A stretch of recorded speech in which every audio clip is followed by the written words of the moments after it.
Are you tired of small talk? Me too. How do we channel spirit messages? What can angels and demons teach us? What's quantum leaping? How do we shift timelines? Who are the star seeds among us? Are dragons real? Big Souls brings big ideas down to earth. Let's plant some abundant seeds into the garden of your mind. Join the big talk. Welcome to Big Souls, Big Ideas, a podcast where we replace the small talk with big talk, and we create a library of resources for people who are pursuing abundance mindset. Today we're going to be talking about something that is essential to our well-being, breathwork, and really the art of breathing. And I've got a breathwork facilitator and energy worker to help us with the mission to breathe better. Welcome to Susie Smith. Hi, Susie. Hello. Thank you for having me, Stella. Great to have you. Our first ever meeting happened with you giving me a session with breathwork and guiding me. Yeah. And I remember you mentioned something that kind of stuck with me, that by the way people breathe, you can tell where there is not necessarily an issue, but maybe an energetic block in their body. How does that work? Yeah, where there's trauma, emotional trauma, because we're moving into the age of Aquarius. We're coming very much into that body-focused awareness now. So yes, we had the energetics. The energetics are always going to be important, but they were definitely more the age of Pisces. Now we're coming into this rooting down into the body. So any blocks for me usually are associated with a past trauma, emotional trauma, whether it's this lifetime or another lifetime. And the element of what we're here to do at this moment in time as we move into that Aquarius energy is to clear the body, clear the line, clear the trauma. There's a lot. Trauma is the buzzword at the moment. Mm-hmm. Yeah. But in the breath work that I teach, the way that I've been trained and the way that I train others to do this work is we have a breathing pattern. Everybody has a breathing pattern, and it's as individual to the person as a fingerprint. And so you look at somebody, I look at somebody in the way that they breathe, and I can see where the breath has changed or shut down in relation to a coping mechanism, into a survival suit, into a way of saying to their nervous system, I'm not safe if I do X, Y, Z. And the breath will change to accommodate that. It's really interesting because when you recognize your breathing pattern, and I say to people, are you inclined to do X, Y, Z? And do you sort of shy away from A, B, C? And they kind of go, yeah, that's because the breath is showing me that. Yeah. You're like a detective when it comes to our breathing. Yeah. In my particular breath work, when I say to people in my workshops, I can read people's personalities by the way they breathe. You see everyone go, because they all think, oh no, she's going to see into my soul. And there is an element of that, but I can't just do it by watching somebody. Sometimes I can, but I have to really look at the breath. Somebody needs to be laying down. It's called a breath analysis. And that will then determine with me where I need to work on the body, where I need to help the subconscious mind, the pain body release so that the breath can open and become full again. I love that, because you're blending science with spirituality. This isn't just observing someone and applying energy, but also guiding them gently and maybe using even your hands to adjust. Yeah. And I love that there's an element also where you're helping people almost embrace themselves and come back to loving themselves, because this is kind of the heart of the trauma conversations that we're having. A lot of people are disconnected from themselves, and so it's difficult to heal from something that's impacting you if you don't even have the capacity to look within, to make space for all of you. Yeah. And breathing is a really gentle way to return back home to your own body. And also, you don't know what you don't know. Mm-hmm. You can't heal something that's in the unconscious body. And if we suppress and repress emotional events that have been traumatic, we're not necessarily aware that they're the things causing the damage. We can recalibrate the body from birth trauma in my particular breath work. You're not going to remember that. So there's only so much you can do in a healing sense with the conscious mind, because that's the tiny part. Mm-hmm. You know, most of what we do is unconscious. So this breath work allows you, or allows the body and the breath to move you out of your own way, so that those messages can come through from the body up into the brain and process, which is how we can get people back to their authentic state, to their true selves, because all the other stuff is just layers. It's just been piled upon us from societal, from parents, from generational, ancestral, you know, society. All of those things just start to clamp on and shut down that true essence of who we are. So to be able to bring people back, and I say to people when they work with me or if they train with me, it's about a remembrance. You know this stuff. You've just forgotten, because so much stuff gets put on top of it that it just gets buried. It's like the gold Buddha under the mud. You know, it's there. We just get back to that space where we go, oh gosh, yeah, this is who I am. Mm-hmm. Before we go into kind of the basics of breathwork, I'm curious, because you mentioned that we might be holding some of the trauma from past lifetimes. Is there a limit to the amount of trauma or the number of lifetimes, or is it not necessarily infinite, but you know, patterns that have been repeated time and time and time again? There's multiple layers to that answer to that question. The first layer would be, we do what we're shown. So if you have a neurotic mother, then you see that as normal. You have a tendency to pick that up.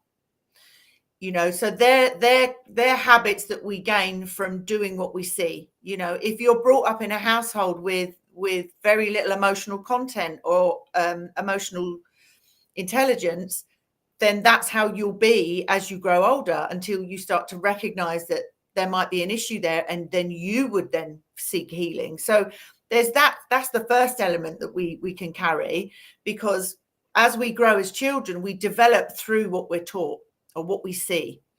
So it doesn't mean that parents do anything wrong, because they will only do what their parents did. So it's not a case of bad parenting. It's just they don't know what they don't know. So, you know, that's that first layer. But then it goes much deeper in the fact that, you know, depending on where people's beliefs lie, and everybody is entitled to believe what they believe. We all have a different perception. But, you know, if you look at past lives and if you look at your astrology natal chart, you know, your sun sign, your moon sign, and your rising, and what the natal chart says you're here to do, there's also that could be carried through, because we choose this experience based on what our soul contract wants to tick box. You know, what am I here to do in this lifetime? We either learn it or we don't, and we go back round the merry-go-round again, which is going to be fun. You know, you get reborn again. You're like, oh, not Earth, not again. Take me somewhere else. But you've also then got the timeline of we carry 7 generations in our DNA. So if we had great grandparents that experienced a war, there's going to be an element of that within our DNA. But epigenetics gives us the ability to create change in our generation. But you have to want to. You have to be aware of it. You have to see the need to heal. Otherwise, you just carry it on. And I think a lot of people in this generation, you know, people that were born 20, 30, 40 years ago, and people that are born now and over the next, maybe not now, because we're entering a whole new realm of earth energy now, but people that are born between now and say 50 years ago, we came here purposefully to break those contracts, to break the chains. There's a lot of stuff that cannot go forward anymore. So that's why we're seeing a lot of trauma, because we have to see it to be able to heal it. So that's your 7 generational DNA trauma. And then if you want to go really out into the kind of energetics and the more ethereal and the more, you know, woo-woo element, I had a healing session with an amazing person just before I got qualified in this breathwork. And one of the things I wanted to understand is, why am I on this path? What are you trying to show me? What am I here to clear? And the interesting thing was, my sister-in-law had also seen this lady and saw and experienced the same thing as me. And the healer said, that's been common. It's been a common thread over the last 6 months. And what they showed me was I'll try and put this in simple terms. So what they showed me was that basically we're in it's kind of an experiment, in the sense that there has been so much war and so much pain prior to this evolution that's taken place. And interestingly, I was watching a thing about the Mayans, and they were, they were war hungry. So there was a lot of war in ancient civilizations. And what they were telling me was there was so much pain linked to all of that war, all of that conflict, that we wouldn't have been able to hold that. So they diluted it. They diluted it to come through the children bit by bit by bit, so that it could eventually be diluted and eradicated. And I've got goosebumps as I'm talking about that, because it's reminding me of, the sense of purpose I got when I was told that. And that's where we're at. We're at this dilution stage where it's coming through bit by bit every generation, so we can get to the point where we start to eradicate it. And we're close. The age of Aquarius, again, is that it's that finite point of what was is done.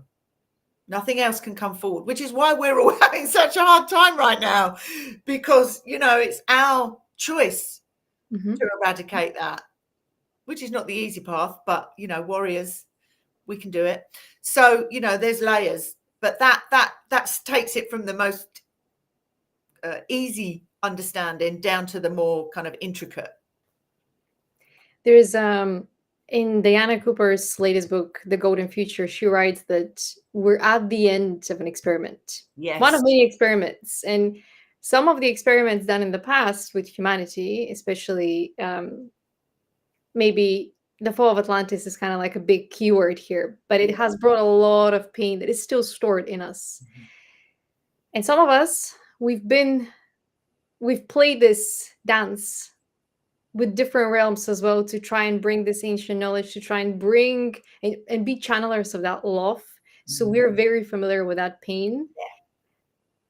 And it's a little bit like Earth is this huge organism. If Earth can be compared to a whole body, absolutely, body has been polluted. Yeah. And right now it's clearing the mucus. It's clear, but you cannot heal a body overnight. It has to have those ebbs and flows of the bad stuff coming out, and then you healing it, and then there's a reaction sometimes. And somebody mentioned, I was listening to a podcast the other day, and I think it was Diary of a CEO. He had somebody on there that was talking about, when you look at the microbiome of the planet, it is very similar to the microbiome that in our gut, that the ecological system that's created is the same, and then you look at how minute the life forms are in our microbiome in the gut, and then you look at Earth, but then that opens up a whole spectrum of, like, even Earth could just be that tiny. It could be another part of a microbiome inside something we have no and it was just a really interesting correlation, which also made me think about how many of us channelers, healers, warriors, light bringers are actually struggling physically at the moment. There's a lot of people I know that are going through some, me included. I mean, the menopause has floored me beyond anything I was even ready to contemplate. So, it's been interesting how, as above, so below, as the earth is purging, there's many of us that are as well. And I think there's a real stigma and a judgment in the spiritual community that, you don't get ill if you're spiritual. You're a clean vessel, which is bullshit, because we are human. We're not all just spiritual. We have to have that earthly body, that groundedness, and we need to purge. I work very much on the shamanic realm, and purgative is clearing, and you have to get ill. It's more bizarre if you don't get ill. That's just as unhealthy. So it's an interesting topic.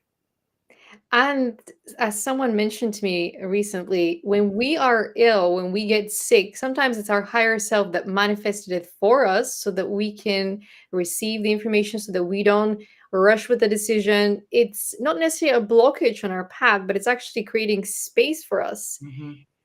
And as we're healing, as we're remembering and making space for that consciousness to flow with more ease through us, how is breathwork assisting us? What is breathwork for anyone that is hearing it, the words, come up in conversations, but they don't necessarily know what it means. And what are some of its many benefits? Well, there are many, many, many benefits, but breathwork at the moment is a real buzzword. It's becoming extremely fashionable, there is an element of concern there, because caveat, and I would really like to just touch on this point before I drop into this, is that there's a lot of people training in breathwork. There's a lot of people running breathwork that actually don't have the right qualifications because they think it's just a bit of breathwork and that's easy. Breathwork is deep and it can take you to very vulnerable places. So if you're working with somebody, I would always ask where they're trained and just check out their background, who they trained with. Do they have a certificate? Do they have insurance? Because I'm getting a lot of people coming to me at the moment that are in a not great place because they weren't held safely.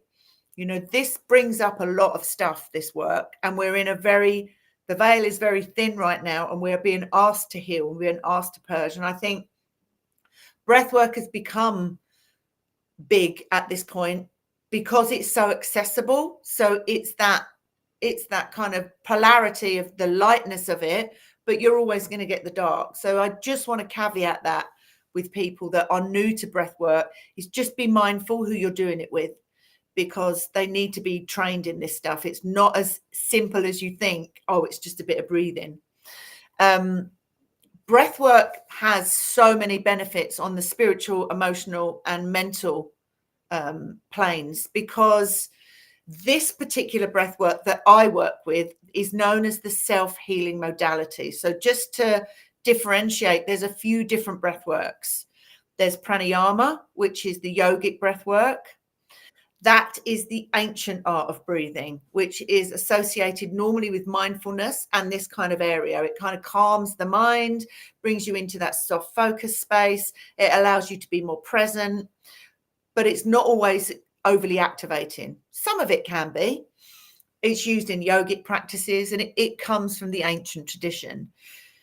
Then there's functional breathwork, which is the more scientific element of breathwork. So that's used a lot by athletes, and it's used in more medical professions for people like asthma, but it's the sciencey side of breathwork. It's been, it's been monitored. It's been kind of scientifically checked and worked with. So you can increase your endurance as an athlete by using functional breathwork.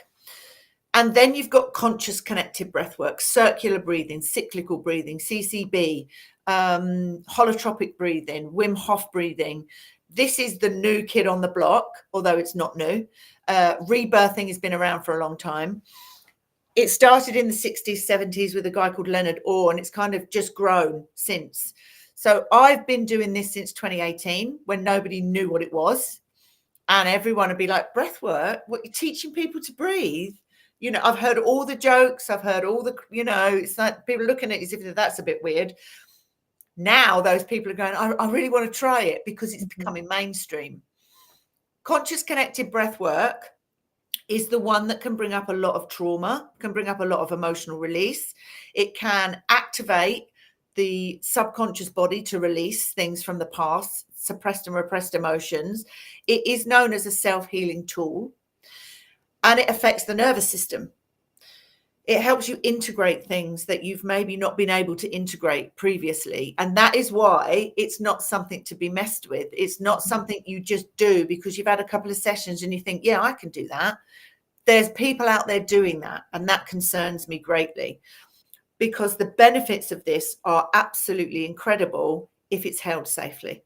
That's the key. You have to hold this stuff safely, because if you've got people releasing trauma that they didn't know they had, you think of some big traumatic events. Abuse is a big one. We would naturally suppress and repress that as children because we wouldn't want to deal with it. And also when we're young, we don't have the capacity to deal with it. So the body automatically will shove it and repress it and put it down somewhere. It's like, no, we're not going to remember that. But it will always play out somewhere in your life. Maybe you can't access relationships, deep relationships. Maybe there's a trust issue, and you never can quite understand why you're doing those repetitive behaviors, because the unconscious is unconscious. So if you have somebody in a session that, which I've had before now, suddenly relives those moments, if you're not trauma informed, if you're not trained, it's just re-traumatizing for somebody. So the element of this breathwork and the benefits are, releasing trauma. It helps with addiction, because addiction comes from a coping mechanism. It improves blood flow, reduces stress. Diaphragmatic breathing is what I call the green response. It allows you to come back to center, that green light, that space where we feel safe. It reduces stress. I mean, the benefits are endless. It can also raise your awareness of yourself. Higher levels of consciousness can come in. Bringing the body online when you've been disassociated from your body for years and years and years is a revelation. People that haven't been able to experience emotions or know that they shut off or shut down, particularly men, love this work, because it's also known as therapy without talking. Mm-hmm. Because we don't analyze it. We don't sit there and go, oh, what did happen there? Whatever happens. It's your process. It's your experience. And it's up to you if you want to go into the story. I tend to veer away from the story because that's mind energy. We want to stay in that processing of the emotional body, because that's where the healing is. You can go over the story. It's not going to change it. What's done is done. But if we can access the part of the body that's not allowed you to complete that story, that's where the healing takes place. So, yeah, it's big. It's big. I love that. And I love that you are strengthening the connection with the feeling body, because we've been stuck in our mind, and really I call it the mind control, because at every age of our upbringing, we are taught to think about how this appears to other people, to think about the implications if you don't study your lesson, if you don't get into it's all this thinking and overthinking, and then we're wondering, why do we have this mental health epidemic? Yeah. Well, the mental body is overworked, whereas the emotional body is not feeling enough. Where disconnected. Yeah, absolutely, a state of dissociation. And really, like when you were explaining about the trauma, it's a little bit like Pandora's box. And if you don't know that you've just unlocked Pandora's box, that which appears as a monster is actually hiding the treasure, and you're meant to go and get the treasure, which might activate a gift in you, or it might activate your remembrances to your purpose. But you first have to pass and slay that monster, whatever it is. Maybe it's a ghost, but there's a sense of shadow realm that you need to experience and cross to get to those forgotten memories or repressed memories. And yeah, really effective. I definitely call my work shadow work. I mean, I work with the shadows anyway, being a shamanic practitioner. So, I have, if anyone knows anything about astrology, I have Jupiter in my 12th house, which means I can go into the maze really easily and pull people out and bring them back. That's one of the things I do. And I have no issue in the shadows at all. In fact, when I was on the medicine wheel, Jaguar energy was probably my most amazing experience working with the shadows. So this is shadow work, without a doubt. It's an element of shadow work, because what you have to do in those moments when you get those experiences that come up is there's an acceptance that comes with that. And that's beyond the mind control, because we move the mind out of the way in this breath work and allow the body to come online. And so you can't, and it's happened so many times. And I say to people at the beginning of a session, there may be emotion, you may cry. And then the amount of times I've had someone say, oh, I don't cry, I don't do crying, which obviously I know already is a red flag, because they're suppressing. So I just go, okay, because I know that once this stuff wants to come up and come through, it's the mind that stops people crying, because it tells a story of we can't be vulnerable, we're not safe, people won't accept me if I express my emotions, or I'm not good enough to be heard, etc., etc., etc. So when we move that little voice out the way, the body takes over, and this stuff just comes up. You can't stop it. And that is the shadow element of self, wanting to be heard and seen and validated. And that's something that I feel in the work that I do is quite an honor and a privilege to be able to hold and witness. I would say you're doing the work of almost saving souls in the most dramatic scenarios, but you are helping kind of the souls cross the bridge back to their owner, to their vessel. And they might have been lost for a couple of lifetimes, not just, one lifetime. And there's the other element of you helping the adults view themselves as the parent, the new guardian. They're reparenting themselves and discovering that joy of the inner child. Now, when it comes to breeding wrong, I've phrased the question, how many people are breeding wrong in the world? But I'm thinking, what are some of the symptoms that are obvious signs that we can do something about our breathing to improve our life? And one example that comes to mind is sleep apnea, where people are genuinely having to wear additional masks and, technology to help them breathe, where the body is actually working overtime to support keeping you alive because the breathing is somewhat disconnected from its normal pathways. What other signs can people, have that checkpoint in their journey to say, actually, I think I need to do some breath work? Yeah, well, this tips over into more functional breath work, because there's a little thing you can do that tests your kind of CO2 levels, and we can do that now. So for everybody that wants to try this, all you have to do is you take a normal breath in, a normal breath out, and then you just hold your nose and hold your breath, hold your nose. Are you doing it? Yeah. And then you kind of count and see how long you can hold it for. So we can do that now. So if you take an in-breath in, just a normal in-breath in, Okay. then just out, hold and pinch.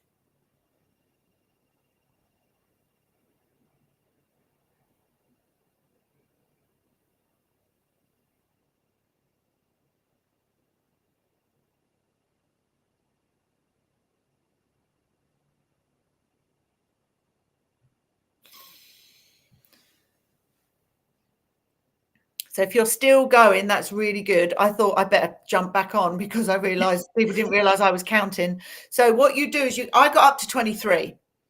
So what you want to do when you do that, and it's just a regular inhale, regular exhale, then hold the nose, hold the breath. You don't, keep the body soft. As soon as you feel that air hunger, and it can be anything, you can start to swallow, you can just feel your tummy moving, or you try and do something as soon as anything that happens, you exhale. So if you're between 5 and 10, you need to sort your breath out. That's a very, very low score. If you're between, I think it's 10 and 20, you're mid-range, you could do with some work. And then it's 20 and above, you're kind of getting into the space where you've got quite a good tolerance, and you've also got quite a good chemical balance in the body. So we need to balance the CO2, the oxygen, and the nitric oxide. They're the three chemicals in the body that need to be balanced. If you haven't got enough nitric oxide, you're not getting the oxygen to all of the important parts of the body. It also helps open the blood vessels. So if you're lacking in nitric oxide, that can be a sign of snoring, apnea, but also low CO2 can cause these kind of sounds. And it's something that we call overbreathing. So there's too much oxygen and not enough of the other two, not enough CO2 and not enough nitric oxide. But that CO2 tolerance test is a good way for people to decide if they need to do breath work. For their physical health. For their physical health. Yeah. That's but the when basics. but when it comes to their emotional health, I suppose people that feel disconnected from a sense of purpose, a breathwork session for them might reignite their passion for life, I suppose. Well, I would curiosity. From an emotional perspective, I think people know when their emotions are dysregulated. They might not be so aware of when their nervous system is dysregulated, but my suggestion in breath work would be that if you keep getting triggered, or if you keep repeating the same pattern and you can't seem to stop it, you say to yourself, I'm never doing that again. I'm never doing that again. And you put all the things in place and you do really, really well until you have a bad day. And then you do it again, whether that's drinking, smoking, eating, having sex with strangers, whatever, it doesn't matter. It's something that there's a coping mechanism that your nervous system needs as a familiarity to feel safe. And it happens when you get triggered. Doesn't matter how many times you tell yourself, I'm not doing that. Your nervous system is primed to do that because that's your default. So if you have moments where you have these big triggers, so again, anger responses, like irrational anger responses is a trigger. that's emotional health. You need to get breath work because it's going to help your body process whatever is behind that trigger. So triggers are the guides. For emotional content, it's all about, yourself. If you've got unhealthy, toxic relationships, you've got trauma because you're going back to these people, even though it's bad for you. If you have repetitive habits that you can't break, unhealthy habits and behaviors, you need to do breath work because it's an unconscious pattern. You can't, with the conscious mind, change that. You can do it other ways, but the beauty of breath work is it's a bit of a fast track. So, having 3 breathwork sessions, when we run our day retreats, we have 3 breathwork sessions in a day. That's like having about 3 months of therapy, talking therapy in one day. You just clear so much. Just get it up, get it out. Let's do this. So from the emotional content, you kind of know when you're dysregulated. People know, even if they don't want to admit it to themselves, they know, especially as adults.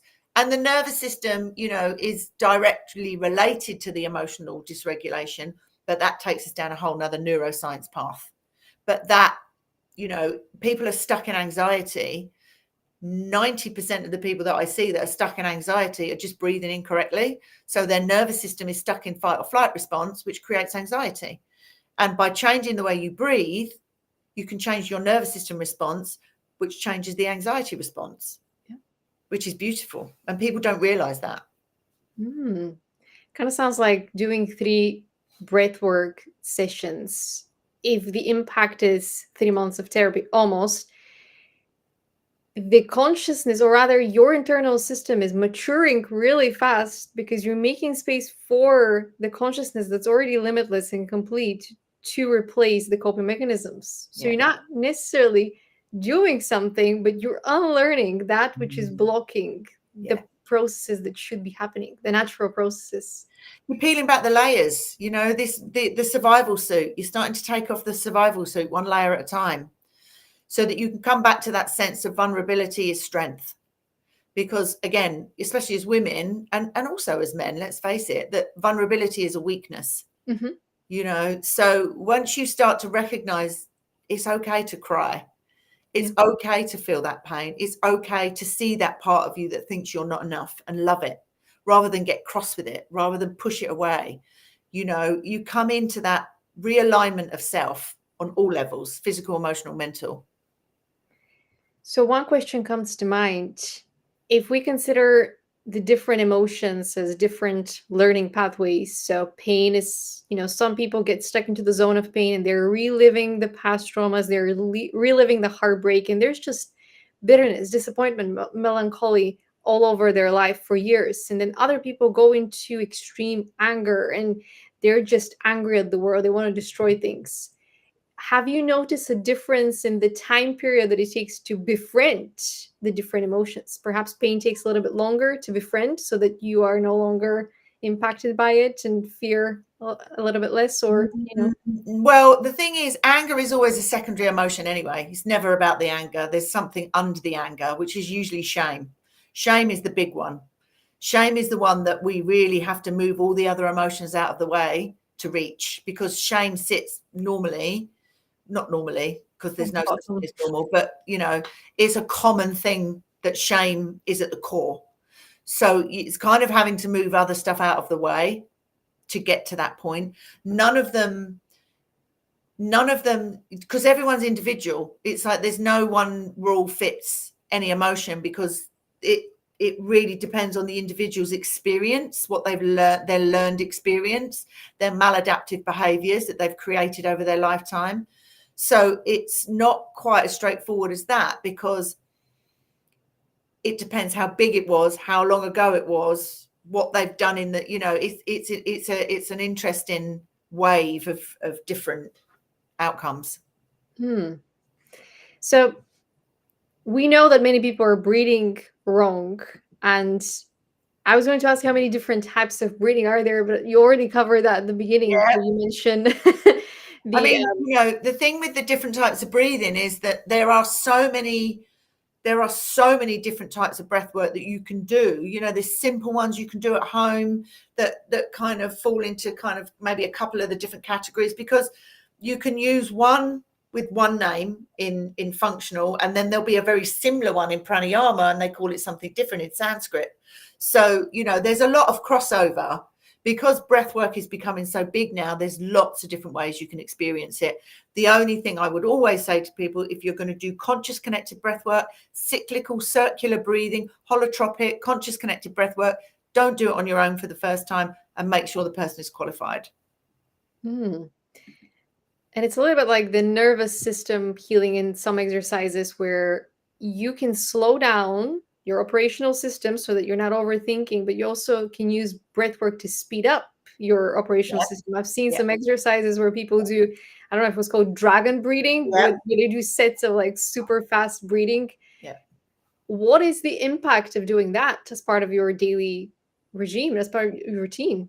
Well, that's the beauty of breathwork, and I think that's why it's become so accessible and so popular. Obviously, it started its climb in, unfortunately, COVID. It brought breathwork to the forefront in COVID.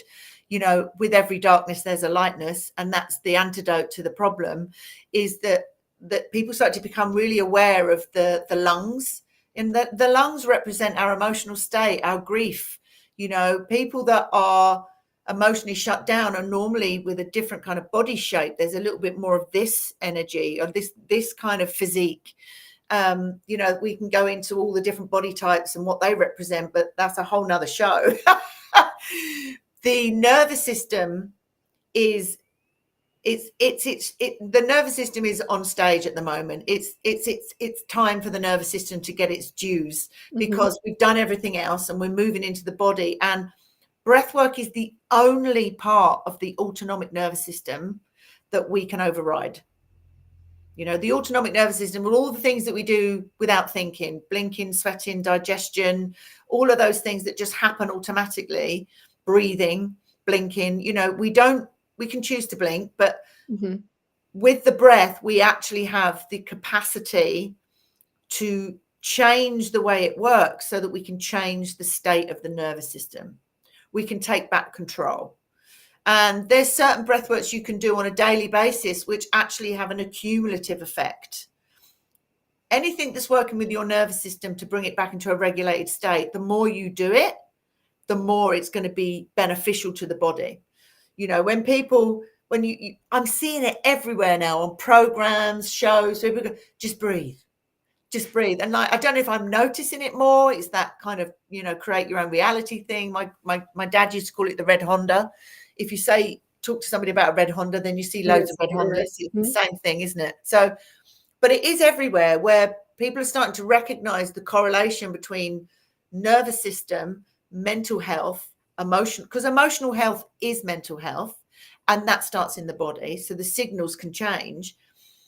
But the accumulation of anything that brings you back into a regulated state helps you build vagal tone, which then helps you increase your resilience in life, increase what we call the window of tolerance. So we can tolerate more if we have a regulated nervous system.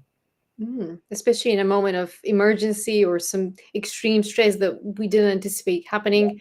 If we have that nervous system in place, like regulated properly, we're going to go through that episode without the impact of without the trauma in the same way that it would have been without the exercise. You can still feel the trigger point. So I work with people. I do 8 to 12 week programs with people, and I teach them how to reset their nervous system. And one of the things we talk about, and one of the things I teach, is recognizing how to intercept the trigger. And you can only do that when you become really self-aware of what the triggers are. So we do exercises on assessing where we sit when we get triggered. But what happens when we get triggered is there's a sequence of events, a sequence of habits that will play out with every single person, whether it's a good trigger or a bad trigger. The good triggers we call glimmers. They're the ones that, you know, make us feel good. But then the ones that don't are the triggers that send us into the spiral. But you have something called an original incident, which will be set in the body, which the system detects a threat. You know, say you had an abusive father as a child, so you have a trust issue with men. Any man that tries to get close, your nervous system goes threat. So you can't get there. So you get triggered. Someone that's really good for you, you might end up pushing them away. And then you repeat the pattern of, I can't find anyone, I'm so lonely, nobody wants me. So we kind of see where that comes from. But when you get that trigger, attached to that trigger is a belief, and it's an unconscious belief. Attached to that belief then is an emotion. From that emotion, you create a story, and from that story, you create a behavior, and it plays out like that. Super quick. If you train your breath to recognize when you're starting to get activated, it takes time, because you will feel it in your body somewhere first. You know, if you get an email from a boss, you can feel yourself tighten, you know, and you just think, you know, but that's that's an easier one, because there's no real threat there. That's just a natural kind of defense. When it's a deep trigger, it takes a little while for you to recognize there's a sensation in the body that comes first. And the more you do breath work on a daily basis, the more you can connect to your body and your nervous system, because the more you start to recognize what it feels like to be regulated. So then when you're dysregulated, I can really feel it in my body. Whereas if you're constantly dysregulated, that's normal for you. You don't know the difference. Chaos is the status quo. Exactly. So breath work is great at allowing us to come back to that space of regulation and knowing that, this is what it feels like to feel safe in my body, because so many people don't. So you can start to work with that safety, and the boundaries can become bigger. And you know, they're still going to shrink when you get into stressful experiences, but you've got the tools and the understanding of how to come back to center. Just using the breath to change the state of the nervous system changes the state of the mind. And over time, you're going to spend more time analyzing. So maybe the first time you recognize the trigger, you have like 10 seconds and you're like, I need to do something. Then the second time you have 30 seconds, you're like, now I can actually connect that to a previous story. Then the next time it's 1 minute. And then you're like, maybe I want to change that belief now. Let me write that down. Let me see what that belief actually looks like. So you start journaling, or, you can play with it. I mean, at some point we get so advanced, let's say, at observing our inner world that we can play with it and then shift our inner world for the better, like Inside Out too, that they showed us the belief system. Yeah, absolutely. I call it choosing a disconfirming experience, because when we choose the same experience, we're confirming the old story. And if you keep confirming the old story, you're not going to be able to change it. I'm very much, when people come to me and and I sort of say, okay, so why are you here? And they start to reel off a big story about what happened. I always have to stop them, because I can't enable that. I can't. And it's what I teach people that I train. You can't start going, oh no, that's really bad. Oh, yes, it is. And it's awful, but you're here for change. Yeah. So we're going to leave that story at the door, because what we want to do is we want to get you to a point where you can recognize you're being triggered. You go away the first time it happens. And when you've calmed down and you've used your techniques, you write out where you were, who it was that triggered you, what was said, what you felt. So you start to really break it down and understand it. And then what can happen is you start to be able to, in one of those 5 sequences, something will go, I know what I'm doing. And you can intercept it with a simple 4-7-8, some box breathing, or just taking yourself away from that environment.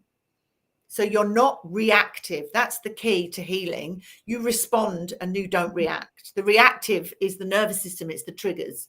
It's the overwhelm. We want to get you back into that space of rational thought, because you have to regulate to reason.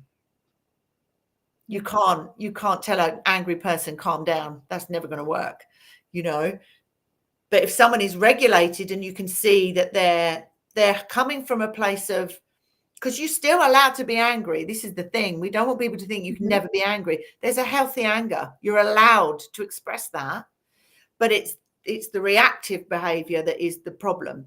Of a rational and kind of reasonable anger, if somebody then said to you, okay, you might need to calm down a bit, you could actually go, all right, I might be a bit heated, but it's because I'm passionate. This means a lot to me. It doesn't turn into a raging, toxic argument. You're allowing the emotion to flow, but you don't get lost in it anymore. And you're not suppressing it either. You're acknowledging, I'm angry right now. I want to continue to feel angry until the anger goes away, or it reveals to me what boundary was crossed, what made me angry. So there's this curiosity that happens once again. If you view yourself as the parent, and that inner child inside of you just wants to guide you somewhere, and that inner child is angry. So there is no monster. Yeah. It's just you. It's just you. I'm curious. There is a huge connection between breathwork and the nervous system. Is there a connection between breathwork and the immune system? I know that immune system and nervous system are connected, but directly, how can breathwork affect the immune system? Well, it increases blood flow, which automatically will increase the immune system response, because if you're not breathing correctly, most people don't realize that your respiratory system is here down to just above the pubic bone and all of this. Yeah. Now I meet people that are either here or they're here or there's hardly anything either side. And that means you're getting 50-60% of the oxygen that your body needs to run at its optimum level. So if you're breathing better and you've got all your chemicals in the body balanced, so about the CO2 earlier, then the body can actually work better. It can produce a better blood flow, which means all of the organs are getting what they need. If you're not breathing correctly and you're what we call a chest breather, so you're only breathing up here, which again, people think, well, that's where my lungs are. But it's actually, we want to use the primary breathing muscle, which is the diaphragm, which sits here. Every time the diaphragm moves up and down with a belly breath, and again, it's not just the belly, we still need it in the chest. This is, again, a lot of yogis just breathe in their belly, which is interesting. You still need to use your chest. So if that shuts down, you're in the same position, really.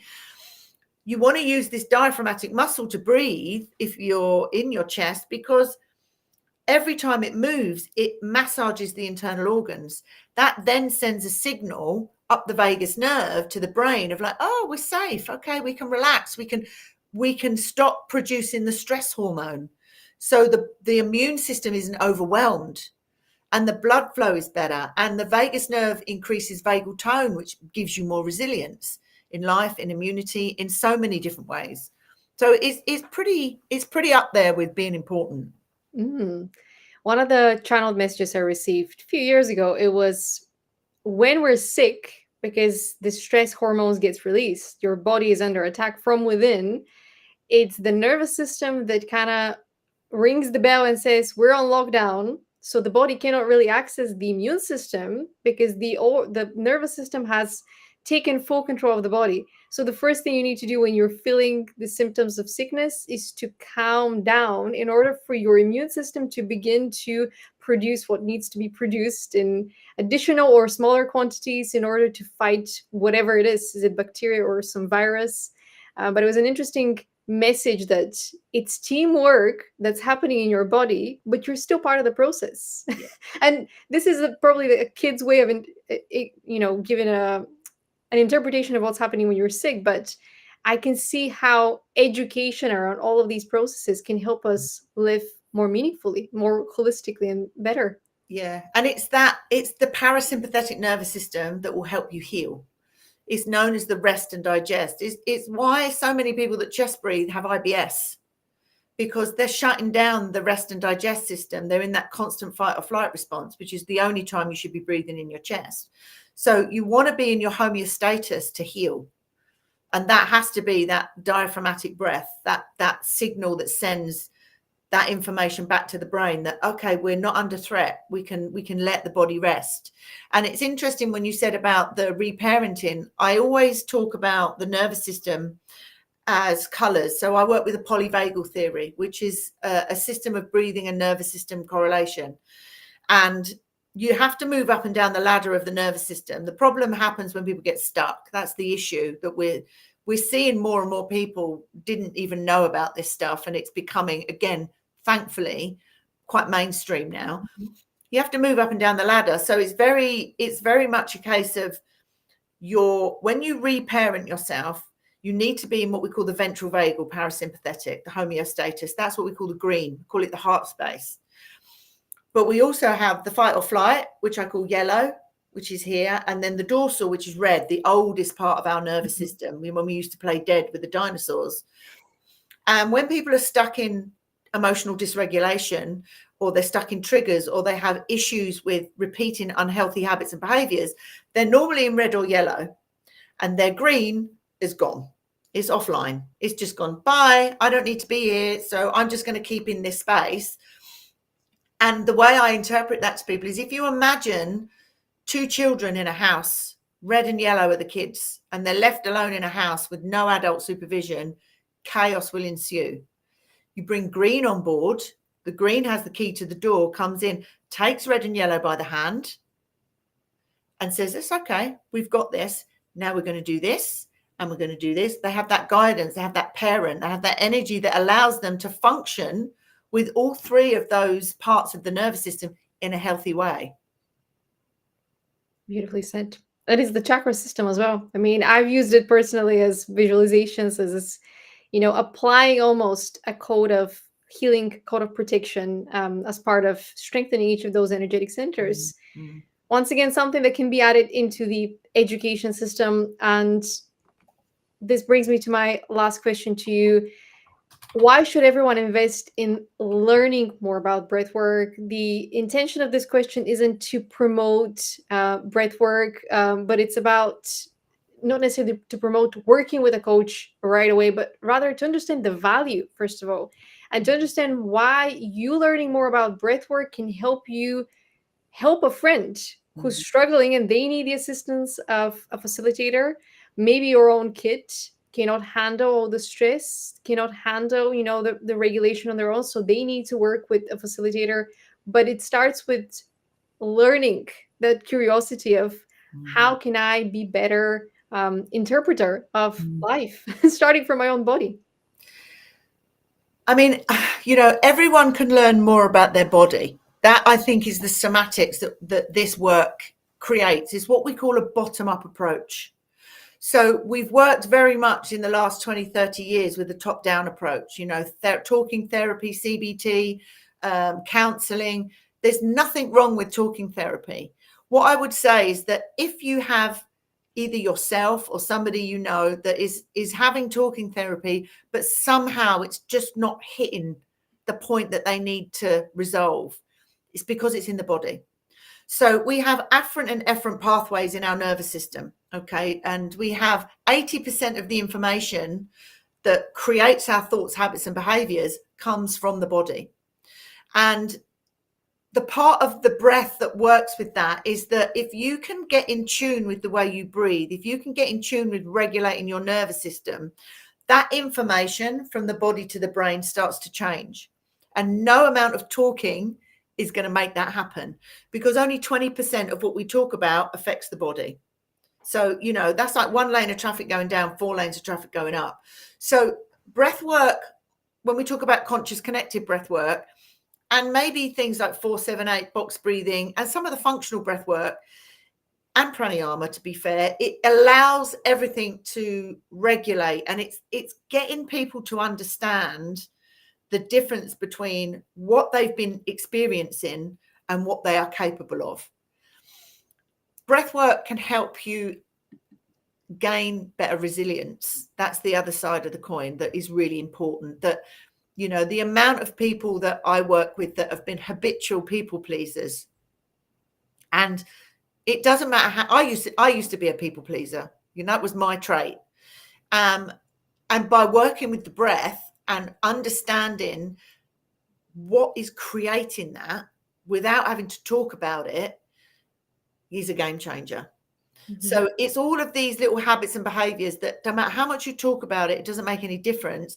Breath work could be that missing link. And I get a lot of people coming to me that have been doing talking therapy for 2 or 3 years, and they just can't, it's just not getting to where they want it to get to. That they do a year of breath work or 6 months breath work with me, and we get it. It's done. So, it is talking without therapy. It's a self-healing modality because you're doing the work. So it's a really good way of taking back control, dropping the story, and bringing the body online. Get into the body. The body holds the information. The issues are in our tissues. What a lovely statement. Out of curiosity, where would you like to see breathwork kind of have its main moment in the next 5 to 10 years? Is it in the workplaces? Is it in education, or maybe among parents? Where would you like to see it transform?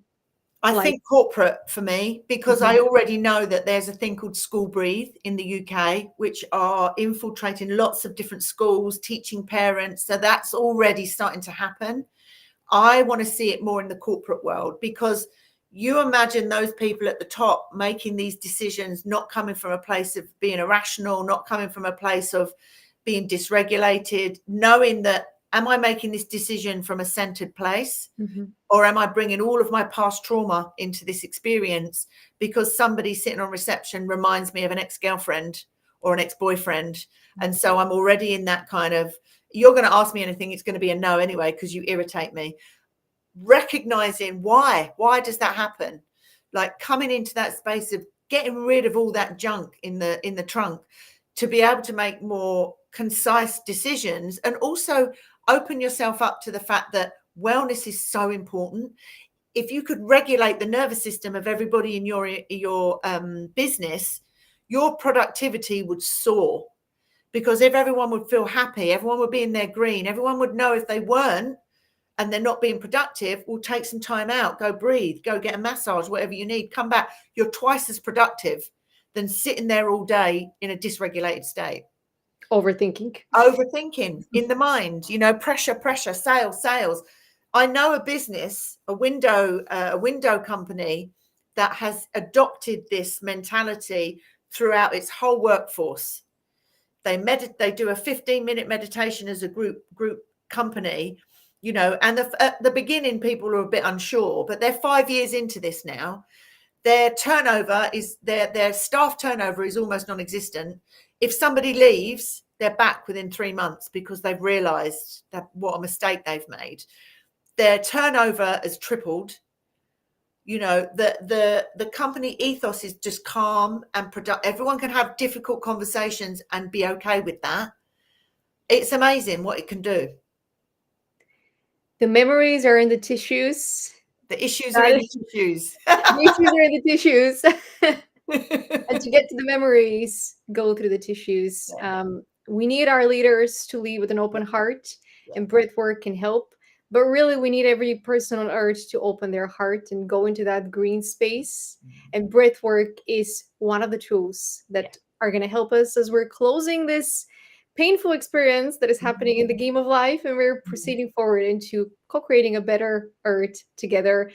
Thank you for joining me on Big Souls, Big Ideas, Susie. I really appreciate the work that you're doing, and thank you for helping people heal the traumas they don't even realize are existing and impacting. Yeah. And that's it. People don't realize, and then once it's lifted, it's like, oh, I feel so much lighter, and I can say no to this person, and oh, I'm not scared of this, that, and it's amazing. It's an honor and a privilege to walk this path with people and to offer the work that I do. You are the guiding light. So thank you for what you do as well. We're all part of the community that's bringing the light. Yeah, we're part of the Lightworkers community. Yeah. Thank you. And thank